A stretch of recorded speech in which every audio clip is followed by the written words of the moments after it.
हो गई स्टार्ट। चलो अपनी कॉपी ਤੇ ਲਿਖੋ ਪਹਿਲੇ। ਸੋ ਟੌਪਿਕ ਸਾਡਾ ਹੈਗਾ ਇਨਵੇਰੀਐਂਸ ਆਫ ਚਾਰਜ।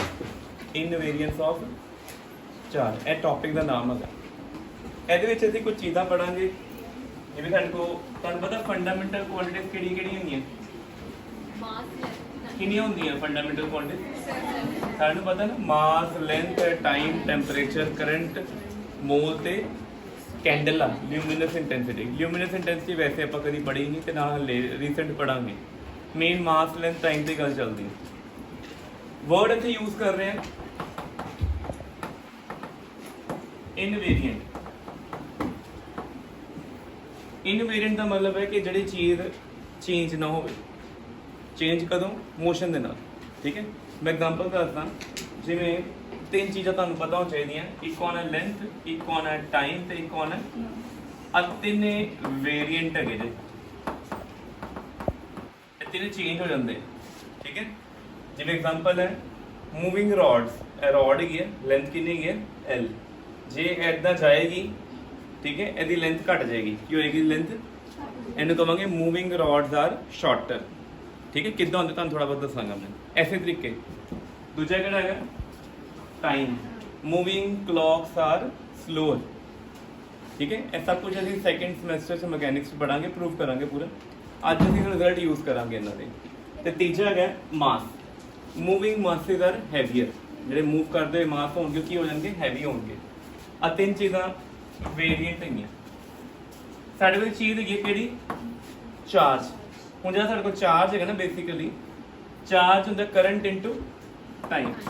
बेटे जे नहीं है ना फिर स्टूल ए फड़ लो इनू ले लो उधर जाना है इधर निकल जाओ थोड़ा बेटे अगे हो जाओ लंघ लो। चलो इन्हें भी बंद कर दो। ठीक है चलो देखिए इधर तो चार्ज की चीज़ होती है करंट इनटू टाइम होता।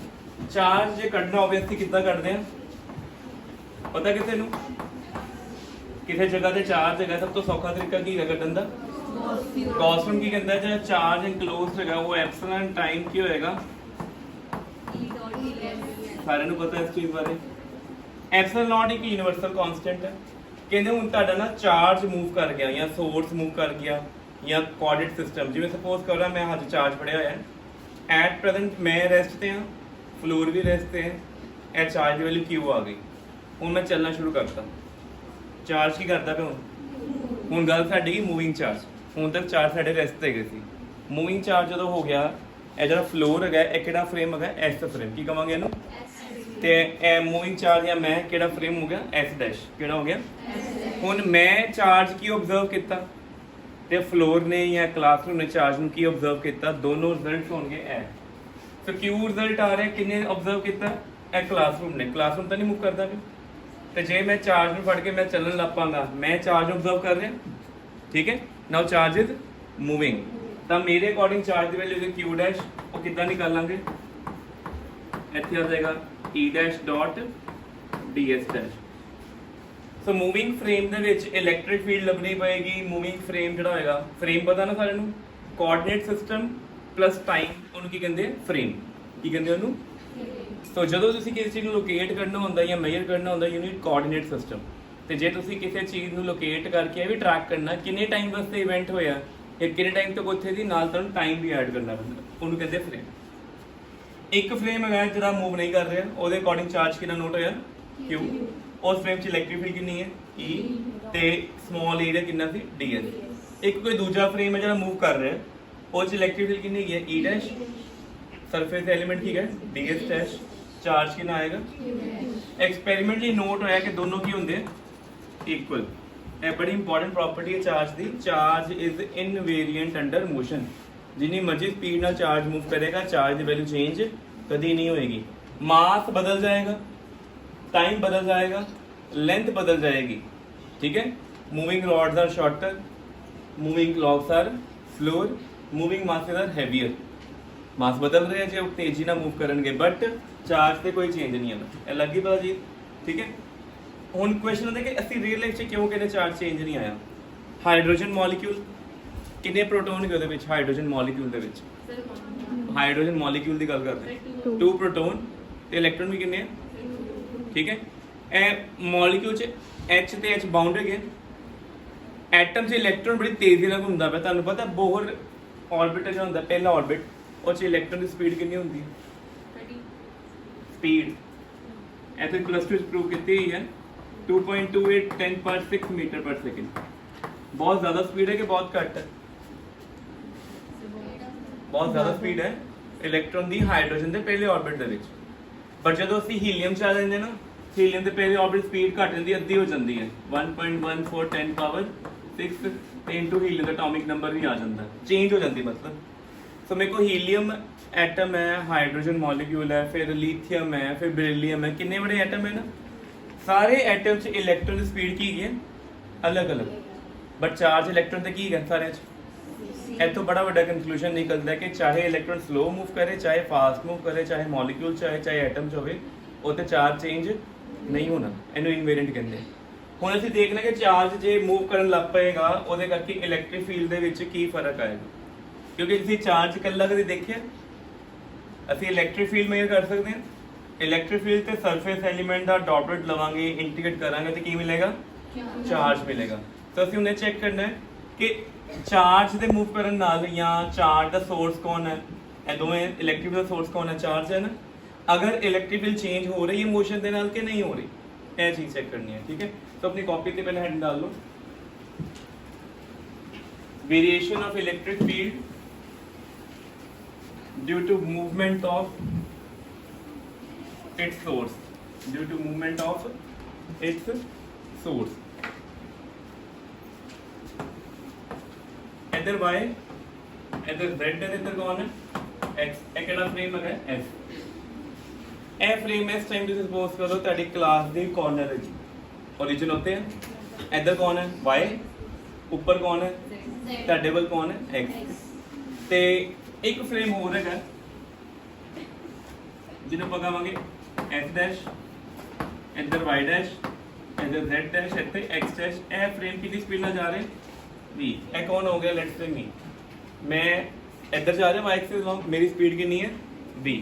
ਠੀਕ ਹੈ, ਲੱਗ ਗਿਆ ਪਤਾ। ਇਲੈਕਟ੍ਰਿਕ ਫੀਲਡ ਦੇ ਬਾਰੇ ਗੱਲ ਕਰਨੀ ਹੈ, ਕਿਹੜੇ ਸੋਰਸ ਦੀ ਇਲੈਕਟ੍ਰਿਕ ਫੀਲਡ ਕਾਂਸਟੈਂਟ ਹੁੰਦੀ? ਇਲੈਕਟ੍ਰਿਕ ਫੀਲਡ ਦੇ ਬੜੇ ਸਾਰੇ ਸੋਰਸ ਹੈ, point charge, line charge, sheet ਹੈ, ਸਫੇਅਰ ਹੈ, ਸ਼ੈਲ ਹੈ। ਕਿਹੜਾ ਸੋਰਸ ਐਸਾ ਹੁੰਦਾ ਜਿਹਦੀ ਇਲੈਕਟ੍ਰਿਕ ਫੀਲਡ ਫਿਕਸਡ ਹੈਗੀ ਹੈ, ਕਾਂਸਟੈਂਟ, ਨਾ ਡਾਇਰੈਕਸ਼ਨ ਚੇਂਜ ਕਰੇ ਨਾ ਮੈਗਨੀਟਿਊਡ? ਕੋਈ ਪਤਾ ਤੁਹਾਨੂੰ ਸੋਰਸ ਆਫ ਇਲੈਕਟ੍ਰਿਕ ਫੀਲਡ ਵਿਚ ਇਜ਼ ਕਾਂਸਟੈਂਟ ਜਾਂ uniform electric field source? Capacitor. ਅਸੀਂ ਕੀ ਡਰਾ ਕਰਾਂਗੇ? ਹੁਣ ਗੱਲ ਹੈ ਕਪੈਸਿਟਰ ਦੀ ਦੋ ਪਲੇਟਸ ਹੁੰਦੀਆਂ, ਜਾਂ ਤਾਂ ਪਲੇਟ ਸਿੱਧਾ ਰੱਖਾਂਗੇ, ਪਲੇਟ ਸਿੱਧਾ, ਇਹ ਪੈਰਲਲ ਟੂ ਕਿਹਦੇ ਪਲੇਨ ਹੋਣਗੀਆਂ? XZ plane. ਕਿਹੜਾ ਪਲੇਨ ਹੋਏਗਾ? ਹੋ ਸਕਦਾ ਪਲੇਟ ਐਦਾਂ ਹੋ ਜਾਣ, ਇਹ ਪੈਰਲਲ ਕਿਹਦੇ ਹੈਗੇ? YZ। ਹੋ ਸਕਦਾ ਪਲੇਟ ਸਿੱਧਾ ਹੋ ਜਾਣ, ਇਹ ਪੈਰਲਲ ਕਿਹਦੇ ਹੈਗੇ? XY। ਤਿੰਨ ਓਰੀਐਂਟੇਸ਼ਨ ਆ ਗਈਆਂ। ਅਸੀਂ ਪਹਿਲੀ ਓਰੀਐਂਟੇਸ਼ਨ ਰੱਖੀ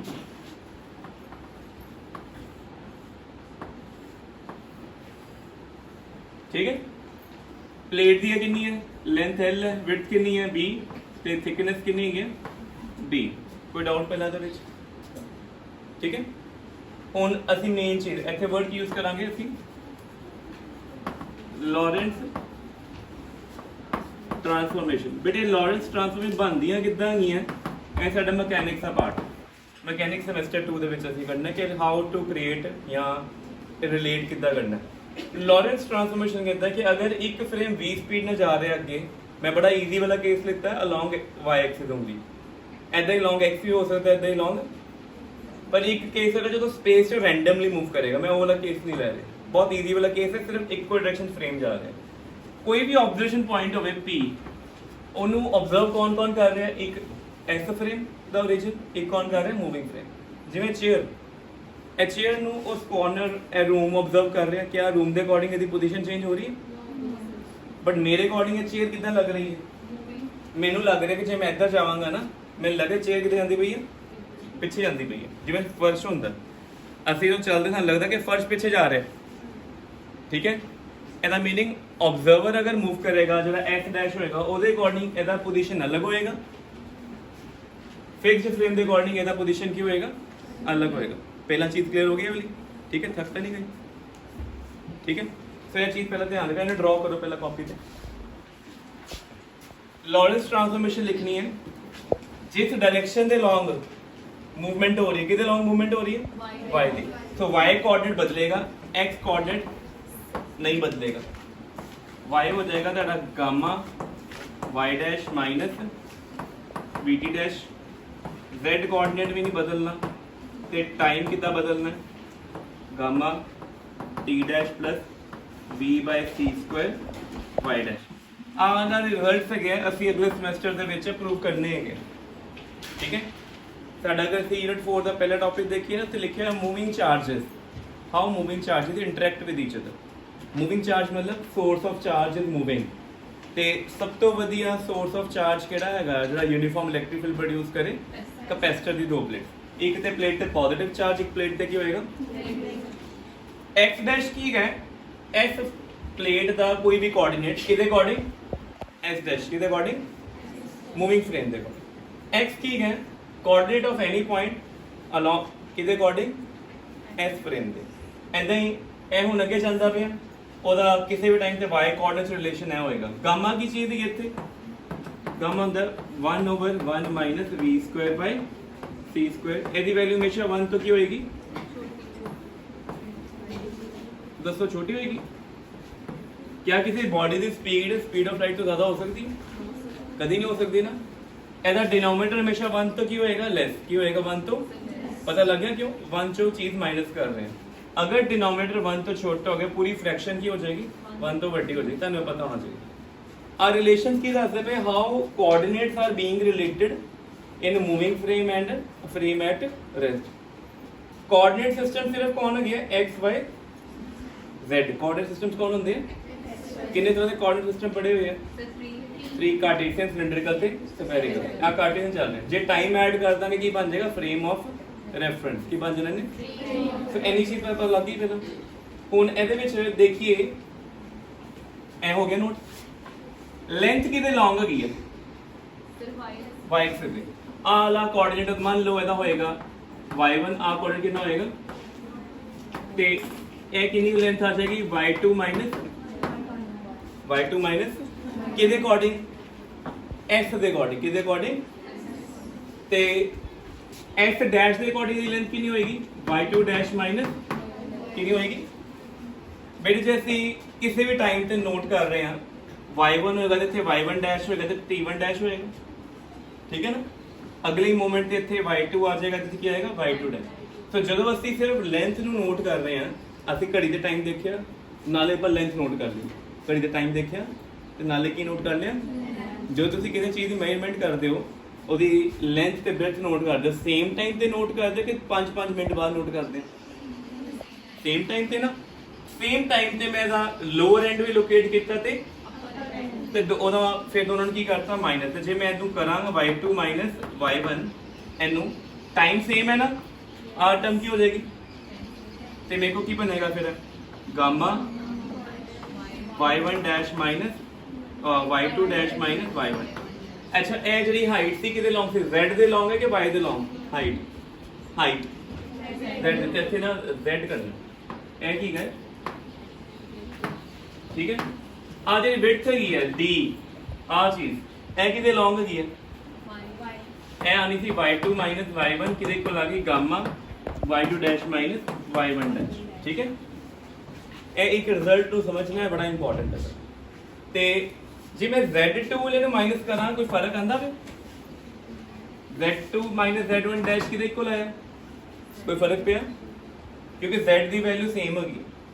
ਐਸੇ ਤਰੀਕੇ ਆ ਜਿਹੜੀ ਵਿਡਥ ਹੈ ਇਹ ਕਿਹਦੇ ਲੌਂਗ ਹੈ, x ਦੇ ਲੌਂਗ, ਇਹ ਕੀ ਹੋਏਗਾ ਮੇਰੇ ਕੋ x3 ਮਾਈਨਸ ਉਹ ਵੀ ਕਿਹਦੇ ਕੋਲ ਆ ਜਾਏਗਾ x3 ਡੈਸ਼ ਮਾਈਨਸ, ਕਿਉਂਕਿ x ਦੇ ਵਿੱਚ ਕੋਈ ਚੇਂਜ ਆ ਰਿਹਾ, क्योंकि मेरा कोऑर्डिनेट सिस्टम यहाँ फ्रेम किधर लॉन्ग मूव कर रहे हैं y कि नहीं 2D प्लेन शीट 2D ऐदा पई हुई है, शीट कितना है ऐदा, बट शीट दे देखो ए की है, ए मेरे को कौन है x, ए कौन है मेरे को z, ते ए गैप की है y, समझ लग गया। शीट कली 2D है बट पई कितना हुई है 3D फ्रेम, ऐदा रखांगे फिर आप ऐदा भी रखांगे फिर आप ऐदा रख, 3 केस करांगे। ਤਿੰਨਾਂ ਕੇਸਿਸ ਦੇਖਾਂਗੇ ਕਿ ਇਲੈਕਟ੍ਰਿਕ ਫੀਲਡ ਕਿੱਦਾਂ ਬਦਲ ਰਹੀ ਹੈ ਜੇ ਚਾਰਜ ਕੀ ਕਰ ਜਾਵੇ ਮੂਵ। ਹੁਣ ਜੇ ਚਾਰਜ ਪਲੇਟ ਇਹ ਵਾਲੀ ਪਲੇਟ ਮੰਨ ਲੈਣੇ ਕੀ ਹੈ ਪੋਜ਼ਿਟਿਵ ਤੇ ਇਹ ਪਲੇਟ ਕੀ ਹੈ ਜਦੋਂ ਇਹ ਪੂਰਾ ਸਿਸਟਮ ਆਹ ਵਾਲੀ ਪਲੇਟ ਮੰਨ ਲੈਂਦੇ ਆ ਇਹ ਕਿੰਨਾ ਅਟੈਚ ਹੋ ਗਈਆਂ S ਡੈਸ਼ ਨਾਲ ਕਿੰਨਾ ਹੋ ਗਈਆਂ ਠੀਕ ਹੈ ਜਿਵੇਂ ਦੇਖੋ ਇਹ ਹੁਣ ਮੰਨ ਲੈਂਦੇ ਆ ਇੱਕ ਪਹਿਲੀ ਸ਼ੀਟ ਹੈ ਜੀ ਇਹਦੀ ਦੂਜੀ ਸ਼ੀਟ ਹੈ ਮੈਂ ਫੜੀ ਹੋਈ ਹੈ ਜੇ ਮੈਂ v ਵੈਲੋਸਿਟੀ ਨਾਲ ਅੱਗੇ ਜਾਣਾ ਪਿਆ ਤੇ ਇਹ ਕੈਪੈਸਿਟਰ ਵੀ ਕਿੰਨੀ ਵੈਲੋਸਿਟੀ ਨਾਲ ਜਾ ਰਿਹਾ v ਨਾਲ ਜਾ ਰਿਹਾ ਠੀਕ ਸਮਝ ਲੱਗ ਗਿਆ ਮੈਂ ਕੌਣ ਆ S ਡੈਸ਼ ਇਹ ਰੂਮ ਕੌਣ ਹੈ S ਤੇ ਜਦੋਂ ਮੈਂ ਇਹਨੂੰ ਮੂਵ ਕੀਤਾ ਮੈਂ ਨੋਟਿਸ ਕੀਤਾ ਕਿ ਚਾਹੇ ਮੈਂ ਰੈਸਟ ਤੇ ਹੋਵਾਂ ਚਾਹੇ ਮੈਂ ਮੂਵ ਕਰਾਂ ਮੇਰੀ ਜਿਹੜੀ Z2 Z1 ਹੈ ਉਹ Z2 ਡੈਸ਼ Z1 ਡੈਸ਼ ਹੈ ਮਤਲਬ ਹਾਈਟ ਚੇਂਜ ਨਹੀਂ ਹੋ ਰਹੀ ਮੈਂ ਨੋਟਿਸ ਕੀਤਾ ਮੇਰੀ ਵਿਡਥ ਚੇਂਜ ਨਹੀਂ ਹੋ ਰਹੀ ਹੋਇਆ x2 x1 Z2 Z1 change ਹੋਇਆ ਨਾ ਹਾਈਟ ਚੇਂਜ ਹੋਈ ਨਾ ਵਿਡਥ ਬਟ ਆ ਜਿਹੜਾ ਗੈਪ ਹੈਗਾ ਗੈਪ 'ਚ ਬਦਲਾਅ ਆ ਗਿਆ ਹੁਣ ਆ ਜਿਹੜਾ ਗੈਪ ਸੀ ਇਹ ਵਾਲਾ y2 ਡੈਸ਼ y1 ਡੈਸ਼ ਇਹ ਗੈਪ ਕੌਣ ਮੇਜਰ ਕਰਦਾ ਪਿਆ ਮੈਂ ਮੇਜਰ ਕਰਦਾ ਪਿਆ ਰੂਮ ਦੇ ਅਕੋਰਡਿੰਗ ਰੂਮ ਦੇ ਅਕੋਰਡਿੰਗ ਕੌਣ ਹੈ y2 y1 ਕੌਣ ਹੈ ਰੂਮ ਦੇ ਅਕੋਰਡਿੰਗ ਤੇ ਮੇਰੇ ਅਕੋਰਡਿੰਗ ਕੀ ਹੈ ਗੈਪ y2 ਡੈਸ਼ ਪਹਿਲੇ ਚੀਜ਼ ਕਲੀਅਰ ਹੋ ਗਈ ਮੰਨ ਲੈਂਦੇ ਆ ਕਿ ਗਾਮਾ ਦੀ ਵੈਲਿਊ 1 ਤੋਂ ਵੱਡੀ ਹੁੰਦੀ ਕਿ ਛੋਟੀ ਹੁੰਦੀ ਹੈ ਵੱਡੀ ਹੁੰਦੀ ਮੰਨ ਲੈਂਦੇ ਗਾਮਾ 1.5 ਹੈ ਕਿੰਨਾ 1.5 ਇਹ ਮੰਨ ਲੈਂਦੇ 2 ਹੈ ਤੇ ਇਹ ਕਿੰਨਾ ਆਏਗਾ ਇੰਨਾ ਹੀ ਹੋਏਗਾ ਕੋਈ ਡਾਊਟ ਪਹਿਲਾਂ ਬਿਲਕੁਲ ਪਿਓਰ ਮੈਥਮੈਟੀਕਲ ਸਟੈਪ ਦੇਖਦੇ ਪਏ ਹਾਂ ਕਿ ਇਸ ਡਾਇਗਰਾਮ ਦੇ ਅਕੋਰਡਿੰਗ ਨਾ ਹਾਈਟ ਬਦਲਦੀ ਪਈ ਹੈ ਨਾ ਵਿਡਥ ਬਦਲਦੀ ਪਈ ਹੈ ਬਦਲ ਕੀ ਰਿਹਾ ਗੈਪ ਥਿਕਨੈਸ ਕਿੱਦਾਂ ਬਦਲ ਰਹੀ ਹੈ ਮੇਰੇ ਅਕੋਰਡਿੰਗ ਥਿਕਨੈਸ ਇਹਦੀ ਕਿੰਨੀ ਹੈ ਮੈਂ ਮੂਵ ਕਰ ਰਿਹਾ ਕਿ ਰੈਸਟ ਤੇ ਆ ਮੇਰੇ ਅਕੋਰਡਿੰਗ ਥਿਕਨੈਸ ਕਿੰਨੀ 2 ਕਿੰਨੀ ਹੈ ਬਟ ਤੁਹਾਡੇ ਅਕੋਰਡਿੰਗ ਤੁਸੀਂ ਰੈਸਟ ਤੇ ਹੋ ਕਮਰਾ ਰੈਸਟ ਤੇ ਥਿਕਨੈਸ ਕਿੰਨੀ ਹੈ ਸਮਝ ਲੱਗੀ ਪਹਿਲਾਂ ਚੀਜ਼ ਇਹਦਾ ਮਤਲਬ ਮੈਂ ਇਹਦੀ ਥਿਕਨੈਸ ਘੱਟ ਨੋਟ ਕੀਤੀ ਹੈ ਕਿਉਂਕਿ ਮੈਂ ਮੂਵ ਕਰ ਰਿਹਾ ਸੋ ਮੂਵਿੰਗ ਰੋਡਸ ਆਰ ਸ਼ਾਰਟਰ ਕੀ ਵਰਡ ਯੂਜ਼ ਕੀਤਾ ਸੀ ਮੈਂ ਤਾਂ ਜੇ ਰੋਡ ਮੇਰੇ ਮੋਸ਼ਨ ਦੇ ਲੌਂਗ ਹੋਏਗੀ ਉਹਦੀ ਥਿਕਨੈਸ ਕੀ ਹੋ ਜਾਏਗੀ ਲੈਂਥ ਕੀ ਹੋ ਜਾਏਗੀ ਘੱਟ ਜਾਏਗੀ ਸਮਝ ਲੱਗ ਗਈ ਇੱਥੋਂ ਪ੍ਰੂਵ ਹੋ ਗਿਆ ਠੀਕ ਹੈ ਅਸੀਂ ਇਹ ਡੈਰੀਵੇਸ਼ਨ ਚ ਨਹੀਂ ਜਾਣਾ ਕਿੱਥੋਂ ਆਏ ਰਿਜ਼ਲਟ ਇਹਨਾਂ ਨੂੰ ਯੂਜ਼ ਕਰਦੇ ਪਏ ਹਾਂ ਸਮਝ ਲੱਗ ਗਈ ਫਿਰ ਸਰ ਐਕਚੁਅਲ ਕਿੰਨੀ ਸੀ ਉਹ ਤੋਂ ਘੱਟ ਹੋ ਗਈ ਹਾਂ ਐਕਚੁਅਲ ਦੇਖੋ ਮੈਨੂੰ ਇਹਦੀ ਥਿਕਨੈਸ ਘੱਟ ਨਜ਼ਰ ਆਏਗੀ ਠੀਕ ਹੈ ਮੈਨੂੰ ਘੱਟ ਨਜ਼ਰ ਆ ਰਹੀ ਹੈ ਨਾ ਕਿਉਂਕਿ ਮੈਂ ਆਬਜ਼ਰਵ ਕਰ ਰਿਹਾ ਹੁਣ ਮੈਂ ਰੁਕ ਗਿਆ ਮੇਰੀ ਵੈਲੋਸਿਟੀ ਕਿੰਨੀ ਹੈ 0 ਤੇ ਆ ਕਿੰਨਾ ਹੋ ਗਿਆ ਇਹ v ਕਿੰਨਾ ਹੋ ਗਿਆ 0 ਤੇ ਆ 0 ਗਾਮਾ ਕਿੰਨਾ ਹੋ ਗਿਆ 1 ਆ ਦੋਵੇਂ ਵੀ ਇਕੁਅਲ ਹੋ ਗਏ ਸੋ ਜਦੋਂ ਮੈਂ ਰੈਸਟ ਤੇ ਆਬਜ਼ਰਵ ਕਰ ਰਿਹਾ ਮੈਨੂੰ ਇਹ 2 ਹੈ ਤੇ 2 ਹੀ ਨਜ਼ਰ ਆ ਰਹੀ ਜਿੰਨੀ ਵੀ ਹੈ ਵਟਐਵਰ ਬਟ ਜਦ ਮੈਂ ਮੂਵ ਕਰਾਂਗਾ ਮੈਨੂੰ ਇਹ ਥਿਕਨੈਸ ਘੱਟ ਨਜ਼ਰ ਆਏਗੀ ਤੁਹਾਨੂੰ ਇਹ ਥਿਕਨੈਸ ਕੀ ਨਜ਼ਰ ਆਏਗੀ ਜ਼ਿਆਦਾ ਕੋਈ ਡਾਊਟ ਪਹਿਲਾਂ ਤੇ ਇਦਾਂ ਕਿਉਂ ਹੋ ਰਿਹਾ ਇਹਨੂੰ ਕਹਿੰਦੇ ਰਿਲੇਟਿਵਿਸਟਿਕ ਮੋਸ਼ਨ ਕੀ ਕਹਿੰਦੇ ਇਹਨੂੰ ਰਿਲੇਟਿਵਿਸਟਿਕ ਮੋਸ਼ਨ ਠੀਕ ਹੈ ਤਾਂ ਜਦੋਂ ਅਸੀਂ ਸਪੀਡ ਆਫ ਲਾਈਟ ਦੇ ਇਹ ਤਾਂ ਹੀ ਹੁੰਦਾ ਨਾਰਮਲ ਸਪੀਡ ਤੇ ਨਹੀਂ ਹੁੰਦਾ ਪਿਆ ਕਿ ਮੰਨ ਲਓ ਮੈਂ ਆਰਾਮ ਨਾਲ 10 ਮੀਟਰ ਪਰ ਸੈਕਿੰਡ ਨਾਲ ਜਾ ਰਿਹਾ ਉਦੋਂ ਨਹੀਂ ਇਹ ਚੀਜ਼ ਹੋਏਗੀ ਪਤਾ ਕਦੋਂ ਹੋਏਗੀ ਜਦੋਂ ਇਲੈਕਟ੍ਰੋਨ ਦੀ ਗੱਲ ਕੀਤੀ ਜਾਏਗੀ ਚਾਰजेस ਦੀ ਚਾਰਜ ਹਾਈ ਸਪੀਡ ਤੇ ਮੂਵ ਕਰਦੇ ਆ ਠੀਕ ਹੈ ਵਾਇਰ ਦੇ ਵਿੱਚ ਨਹੀਂ ਐਟਮ ਦੇ ਅੰਦਰ ਵਾਇਰ ਦੇ ਅੰਦਰ ਤੁਹਾਨੂੰ ਪਤਾ ਡ੍ਰਿਫਟ ਵੈਲੋਸਿਟੀ ਕੀ ਹੁੰਦੀ ਹੈ ਬਹੁਤ ਘੱਟ ਹੁੰਦੀ ਕਿ ਬਹੁਤ ਜ਼ਿਆਦਾ ਉਹਨੂੰ ਨਹੀਂ ਗੱਲ ਕਰ ਰਿਹਾ ਆਪਾਂ ਐਟਮ ਦੇ ਅੰਦਰ ਜਾਂ ਫ੍ਰੀ ਇਲੈਕਟ੍ਰੋਨ ਦੀ ਗੱਲ ਕਰ ਰਹੇ ਜਿਹੜਾ ਹਵਾ 'ਚ ਮੂਵ ਕਰੇਗਾ ਉਹਦੀ ਸਪੀਡ 10/6 ਤੱਕ ਪਹੁੰਚੇਗੀ ਤੇ 10/6 ਮੀਟਰ ਪਰ ਸੈਕਿੰਡ ਸਪੀਡ ਵੀ ਸਪੀਡ ਆਫ ਲਾਈਟ ਤੋਂ 100 ਗੁਣਾ ਘੱਟ ਹੈਗੀ ਹੈ ਤੇ ਜਿਹੜੀ ਸਪੀਡ ਨਾਲ ਅਸੀਂ ਮੂਵ ਕਰਾਂਗੇ ਉਹ ਤਾਂ ਕਿੱਥੇ ਵੀ ਐਗਜ਼ਿਸਟ ਨਹੀਂ ਕਰਦੀ ਸੋ ਇਹਨੂੰ ਵਰਡ ਨੂੰ ਕੀ ਯੂਜ਼ ਕਰਾਂਗੇ ਅਸੀਂ ਇਹ ਰਿਲੇਟਿਵਿਸਟਿਕ ਮਕੈਨਿਕਸ ਕਿਹੜੀ ਇਹ ਵਰਡ ਜੋ ਤੁਸੀਂ ਮਕੈਨਿਕਸ ਪੜ੍ਹਦੇ ਆਏ ਹੋ ਹੁਣ ਤੱਕ +1 ਚ ਪੜ੍ਹੀ ਹੈ ਉਹ ਸਾਰੀ ਕਿਸੇ ਕਲਾਸੀਕਲ ਜਿਹਦੇ ਚ speed day to day life ਚ ਹੁੰਦੀਆਂ ਨਾਰਮਲ ਸੁਪਰਸੋਨਿਕ ਜੈਟ ਬਣਾ ਸਕਦੇ ਹੋ ਤੁਸੀਂ 400 ਮੀਟਰ ਪਰ ਸੈਕਿੰਡ ਦੀ ਸਪੀਡ ਨਾਲ ਜਾ ਰਹੇ ਜੀ ਸਾਊਂਡ ਦੀ ਸਪੀਡ ਤੋਂ ਵੀ ਜ਼ਿਆਦਾ ਹੈ ਬਟ ਉਹ ਵੀ ਲਾਈਟ ਤੋਂ ਸਪੀਡ ਤੋਂ ਕੀ ਹੈ ਬਹੁਤ ਘੱਟ ਹੈ ਠੀਕ ਹੈ ਅਸੀਂ ਹੁਣ ਇਸ ਟਾਈਮ ਕਿਹਦੀ ਗੱਲ ਕਰਦੇ ਪਏ ਹਾਂ ਰਿਲੇਟਿਵਿਸਟਿਕ ਮੰਨ ਲਓ ਪਲੇਟ ਦੇ ਵਿੱਚ ਇੱਕ ਇਲੈਕਟ੍ਰੋਨ ਮੂਵ ਕਰ ਗਿਆ ਉਹ ਬਹੁਤ ਤੇਜ਼ੀ ਨਾਲ ਮੂਵ ਕਰੇਗਾ ਇੱਕ ਜਗ੍ਹਾ ਤੋਂ ਦੂਜੀ ਜਗ੍ਹਾ ਇੰਨੀ ਹਾਈ ਸਪੀਡ ਹੋਏਗੀ ਜਦੋਂ ਤੁਸੀਂ ਨੋਟ ਕਰੋਗੇ ਲੈਂਥ ਕੈਨ ਬੀ ਚੇਂਜਡ ਠੀਕ ਹੈ ਤੁਸੀਂ ਟੌਪਿਕ ਕਿਹੜਾ ਕਰਦੇ ਪਏ ਆ ਕਿ ਜੇ ਮੂਵਿੰਗ ਚਾਰजेस ਦੇ ਸੋਰਸ ਹੋਣ ਜਿਹੜੇ ਹਾਈ ਸਪੀਡ ਤੇ ਮੂਵ ਕਰ ਜਾਣ ਤਾਂ ਫਿਰ ਕੀ ਹੋਏਗਾ ਲੱਗਾ ਪਤਾ ਠੀਕ ਹੈ ਸੋ ਨੋਟਿਸ ਕੀਤਾ ਕਿ ਇਹਦੀ ਲੈਂਥ ਚੇਂਜ ਨਹੀਂ ਕੀਤੀ ਵਿਡਥ ਕਿੰਨੀ ਸੀ b ਉਹ ਵੀ ਨਹੀਂ ਚੇਂਜ ਕੀਤੀ ਹਾਂ ਗੈਪ ਚੇਂਜ ਕਰ ਗਿਆ ਹੁਣ ਕਿਸੇ ਬੱਚੇ ਨੂੰ ਪਤਾ ਕਿ ਇਹਦਾ ਇਲੈਕਟ੍ਰਿਕ ਫੀਲਡ ਹੁੰਦੀ ਕਿੰਨੀ ਹੈ ਇਲੈਕਟ੍ਰਿਕ ਫੀਲਡ ਕਿੰਨੀ ਹੁੰਦੀ ਹੈ ਲੈਮਡਾ ਸਿਗਮਾ ਬਾਈ ਐਪਸਲ ਨॉट ਕਿੰਨੀ ਹੁੰਦੀ ਹੈ ਮੈਂ ਤੇ e ਡੈਸ਼ ਦੀ ਪਾਇਆ ਮੈਂ ਤੇ e ਡੈਸ਼ ਮਤਲਬ ਮੈਂ ਕਿਹੜੇ ਫਰੇਮ 'ਚ ਇਲੈਕਟ੍ਰਿਕ ਫੀਲਡ ਨੋਟ ਕਰਦਾ ਪਿਆ ਆ ਇਲੈਕਟ੍ਰਿਕ ਫੀਲਡ ਡਾਇਰੈਕਸ਼ਨ ਕਿੱਧਰ ਹੋਏਗੀ ਪੋਜ਼ਿਟਿਵ ਤੇ ਨੈਗੇਟਿਵ ਕਿੱਧਰ ਹੋਏਗੀ x y ਐਕਸਿਸ ਇਹਨੂੰ y ਕਹਿ ਦਿੰਦੇ ਕਹਿਤਾ ਚਲੋ ਸਿਗਮਾ ਕੀ ਹੁੰਦਾ ਹੈ ਚਾਰਜ ਅਪਨ ਏਰੀਆ ਪਲੇਟ ਦਾ ਏਰੀਆ ਕਿੰਨਾ ਹੋਏਗਾ ਪਲੇਟ ਦਾ area length into L into B ਕੋਈ ਡਾਊਟ ਹੈ ਇਹਦੇ ਵਿੱਚ ਪਹਿਲਾ ਚੀਜ਼ ਹੋ ਗਈ ਕਲੀਅਰ ਐ ਮੈਂ ਕਿਹੜੇ ਫਰੇਮ 'ਚ ਗੱਲ ਕਰਦਾ ਪਿਆ ਐਸ ਫਰੇਮ ਇਹ ਰੂਮ ਦੇ ਅਕੋਰਡਿੰਗ ਟੂ ਯੂ लिखता हुण मैं अपने फ्रेम की गल करदा बंद हो गई नहीं पर ऑन हो गया कुछ कुछ नहीं दोबारा इत्थों ही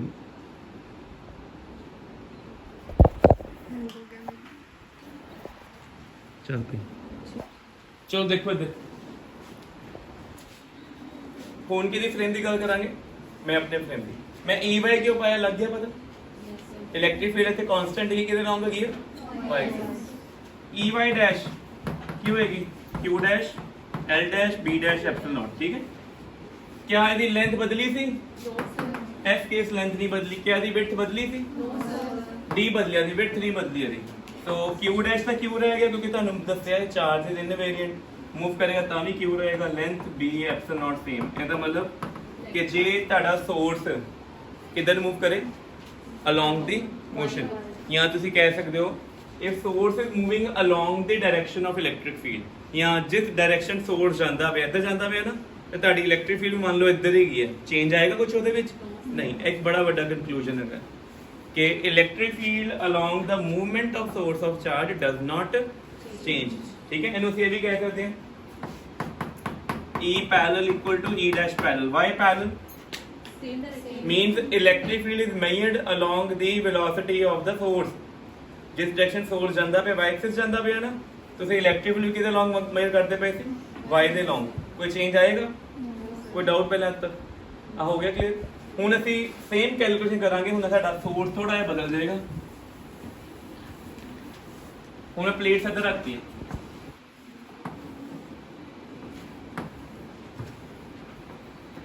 ਇਹ ਦੱਸੋ ਹੁਣ ਪਲੇਟ ਦੀ ਇਹ ਲੈਂਥ ਹੈ ਇਹ ਵਿਡਥ ਹੈ ਤੇ ਇਹ ਕੀ ਹੈ d ਲੈਂਥ ਕਿਹਦੇ ਲੌਂਗ ਹੈਗੀ ਹੈ y ਦੇ ਲੌਂਗ ਫਾਰਮੂਲੇ ਲਿਖਤੇ ਹੋਏ ਨਾ ਸੇਮ ਸੋ ਇਹਦੇ ਕਿਸ ਲੈਂਥ ਕਿਹਦਾ ਬਦਲੇਗੀ y2 y1 Gama y2 dash minus ਤੁਹਾਨੂੰ ਇਹ ਪਤਾ ਲੱਗ ਗਿਆ ਨਾ ਕਿ ਮੂਵਿੰਗ ਰੋਡਸ ਆਰ ਸਮਾਲਰ ਜੇ ਮੈਂ ਇਹਦੇ ਵਿੱਚ ਹੁਣ ਇਦਾਂ ਜਾਂਦਾ ਪਿਆ ਇਦਾਂ ਨਾ ਆ ਜਿਹੜੀ ਲੈਂਥ ਹੈ ਕਿਹਦੇ ਲੌਂਗ ਹੈ y ਐਕਸਿਸ ਦੇ ਲੌਂਗ ਮੈਂ ਨੋਟ ਕੀਤੀ ਕਿੰਨਾ ਹੈ y2 dash minus y1 dash ਕਿਉਂਕਿ ਮੈਂ ਮੂਵ ਕਰ ਰਿਹਾ ਤੁਸੀਂ ਨੋਟ ਕਰੋ ਕੀ ਆਏਗਾ y2 minus ਤੇ ਇਹਦੇ ਵਿੱਚ ਤੁਹਾਨੂੰ ਮੈਂ ਦੱਸਿਆ ਕਿ ਜੇ 1.5 ਮੰਨ ਲਓ ਹੋ ਜੇ ਤੇ ਆ ਤੁਹਾਡੀ ਮੇਰੇ ਅਕੋਰਡਿੰਗ ਦੀ ਲੈਂਥ ਕਿੰਨੀ ਹੈ 2 ਮੇਰੇ ਅਕੋਰਡਿੰਗ ਕਿੰਨੀ ਹੈ ਤੇ ਆਬਜ਼ਰਵ ਕਿੰਨੀ ਹੋਏਗੀ ਤੁਹਾਨੂੰ ਕਿੰਨੀ ਹੋਏਗੀ ਸੋ ਤੁਹਾਡੇ ਅਕੋਰਡਿੰਗ ਮੈਂ ਮੂਵ ਕਰ ਰਿਹਾ ਤੁਹਾਡੇ ਅਕੋਰਡਿੰਗ ਇਹ ਰੋਡ ਕੀ ਕਰ ਰਹੀ ਹੈ ਮੂਵ ਕਰ ਰਹੀ ਹੈ ਕਿੰਨੀ ਲੈਂਥ ਹੈ ਛੋਟੀ ਹੋ ਗਈ so moving rods are smaller shorter mean ਅਗਰ ਇੱਕ ਸਾਡੇ ਕੋਈ ਸਪੇਸ ਜੈਟ ਹੈਗਾ ਬੜੀ ਸਪੀਡ ਨਾਲ ਟਰੈਵਲ ਕਰ ਰਿਹਾ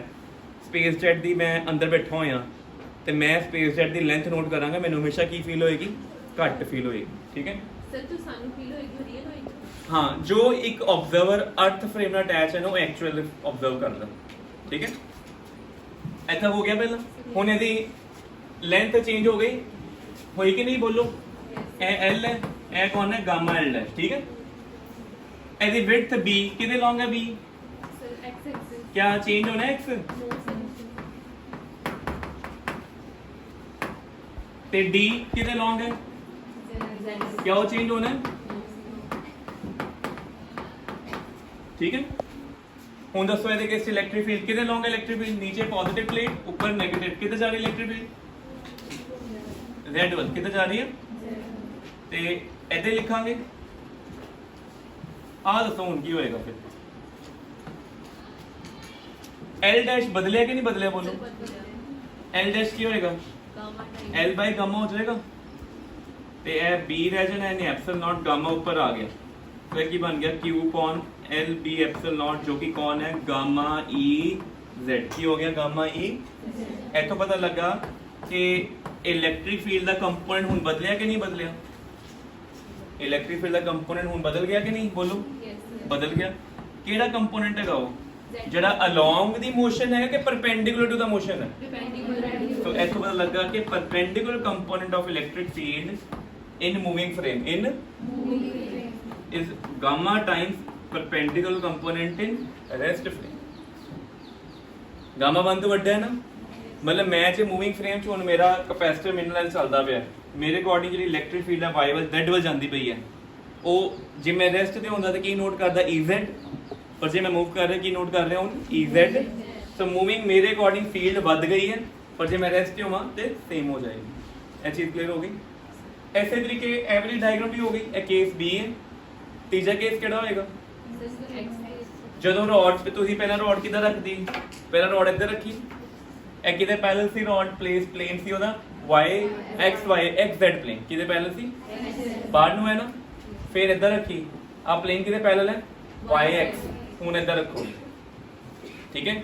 ਤੇ ਅਸੀਂ ਫਟਾਫਟ ਉਹਦੀ ਕੈਲਕੂਲੇਸ਼ਨ ਵੀ ਕਰ ਲੈਂਦੇ ਹਾਂ, सर वेट ਠੀਕ ਹੈ। ਇਹ ਨੋਟ ਕਰ ਲਓ।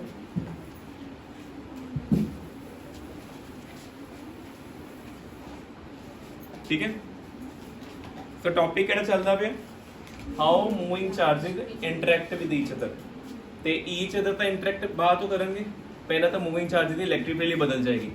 ਕਿਉਂਕਿ ਜਦੋਂ ਚਾਰजेस ਇੰਟਰੈਕਟ ਕਰਦੇ ਆ ਉਹ ਇੱਕ ਕੰਟੈਕਟ ਦੇ ਨਾਲ ਇੰਟਰੈਕਟ ਕਰਦੇ ਕਿ ਵਿਦਆਊਟ ਅ ਕੰਟੈਕਟ ਇੰਟਰੈਕਟ ਕਰਦੇ? सर विद क्वांटिटी ਵਿਦ ਮਤਲਬ ਇੱਕ ਚਾਰਜ ਪੋਜ਼ਿਟਿਵ ਦੂਜੇ 네ਗੇਟਿਵ ਨਾਲ ਕੰਟੈਕਟ 'ਚ ਲਿਆਉਣਾ ਪਏਗਾ ਕਿ ਐਟ ਡਿਸਟੈਂਸ ਵੀ ਹੋ ਜਾਂਦਾ।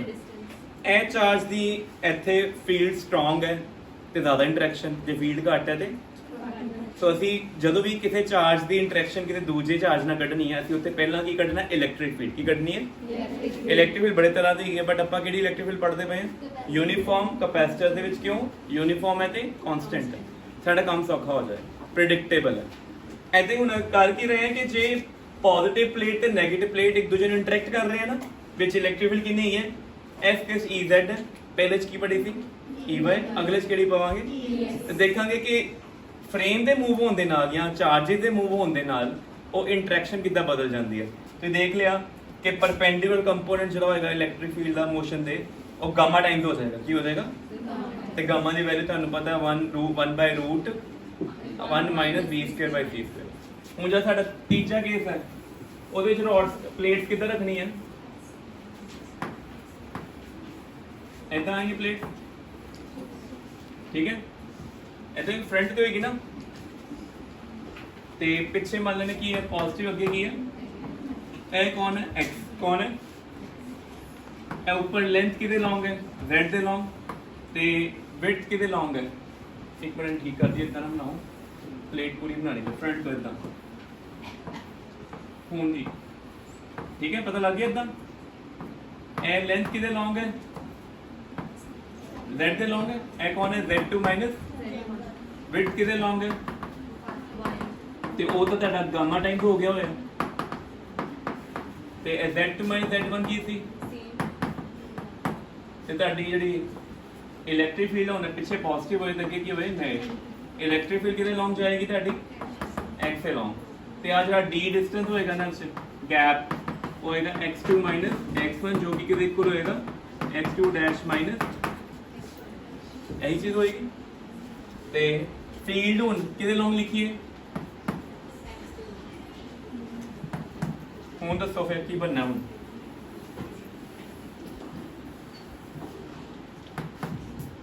L डैश B डैश, क्या L डैश बदलिया? नो सर नहीं बदलिया। क्या B बदलिया? नो सर नहीं बदलिया। यस सर B बदल गया थे, कितना हो गया? गामा L डैश L ही हो गया B upon gamma epsilon not. Gamma ऊपर L B एप्सिलॉन नॉट, एक ही बन गया गामा E x। इथों भी कंफर्म की हो गया कि perpendicular component is gamma times perpendicular component in new frame.